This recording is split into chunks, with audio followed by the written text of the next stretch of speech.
Good evening, Jason Lemon. Today we're talking about text editors. Why are we talking about text editors? Because I'm out of ideas. You're not getting any more complicated reasons than that. I am genuinely just out of ideas. So we're going to be talking about text editors in Linux. Now, how can text editors be important? Well, if you use a WM, you're going to understand what a config file is, and you're going to spend a lot of time in a text editor. If you program, you're going to spend a lot of time in text editors.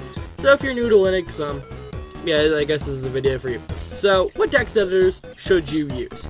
This is a damn good question, and we're going to try to answer today. So, we're going to start off with, and I'm going to open up a terminal here, and we're going to go through the couple big major ones I think everyone should use. So, like, starting off with one. That's right, I have a voice going on in my head. Please, someone shoot me. However, the Vim, also known as the gay editor, happens. Damn it! This joke's stale already. So essentially, what Vim is VI improved. It is VI, which was the original text editor, but better. No one actually uses VI anymore, so you're stuck with Vim. So, I guess to demonstrate our point here, I'm gonna go boop.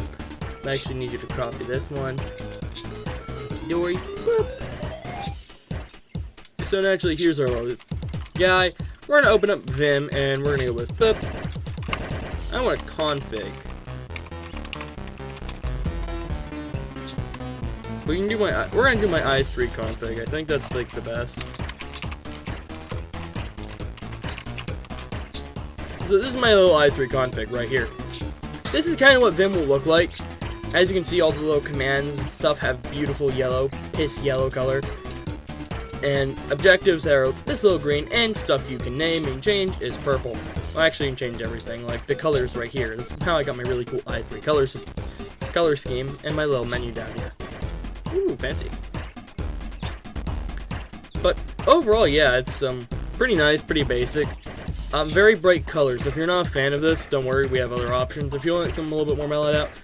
But the commands are W to write, Q to quit. If you want, you can set new to number everything. Overall, very nice, very nice. Something we can all get behind. I'm actually WQ.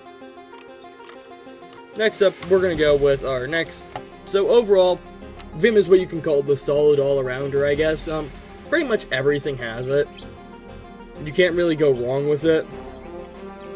I personally don't have any gripes with it. The user base is a little gay.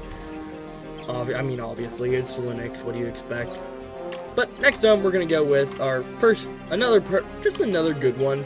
In my opinion, it's like Vim, but with an N. That's right, NeoVim.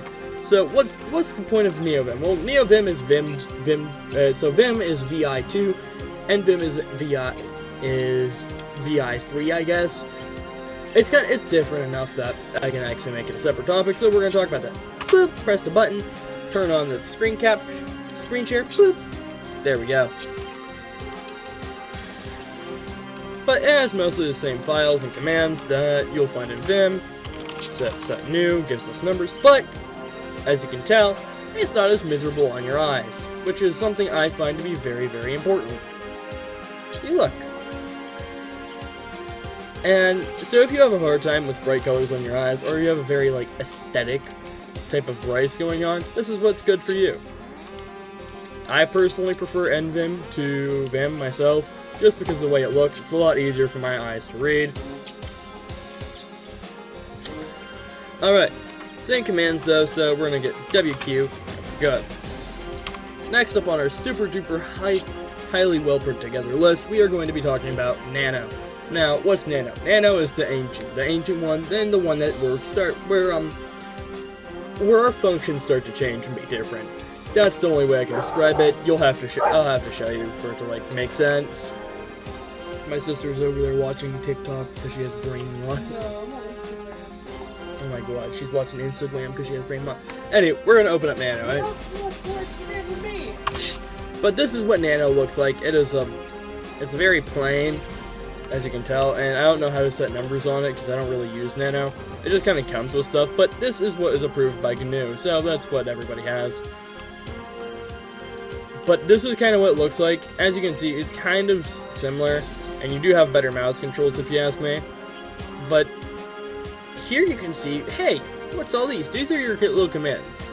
This tells you how to do stuff. So, flip pages, bracket, mark, undo, location, execute, yada yada yada. We're not going to do much, so what we're going to do is we are going to write out, which is Control O. Enter. We're going to close it with Control X. I think Nano is probably the worst option of everything we've prevented so far. Just because it sucks to look at and it hurts your eyes, at least my eyes, because you have to strain it really hard and not very fun compared to Nvim. However, next up on our list, we're gonna round everything off with everybody's favorite, Jedit. Jedit's a classic, probably. So this is Jedit right here. As you can see, it opens next to it instead of replacing the terminal window, which I guess is pretty nice and convenient.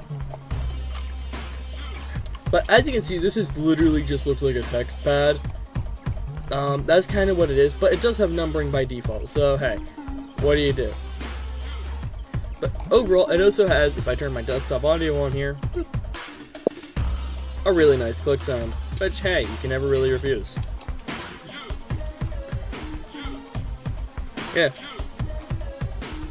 I can't think of anything that goes wrong with Jedit. So now we're going to talk, which one should you use? Answer is Nvim. Anyone who answers anything different is wrong. I'm joking. Everything has its time and purpose. If you really, really want to go like the full GNU route, then Nano's obviously what you want to use.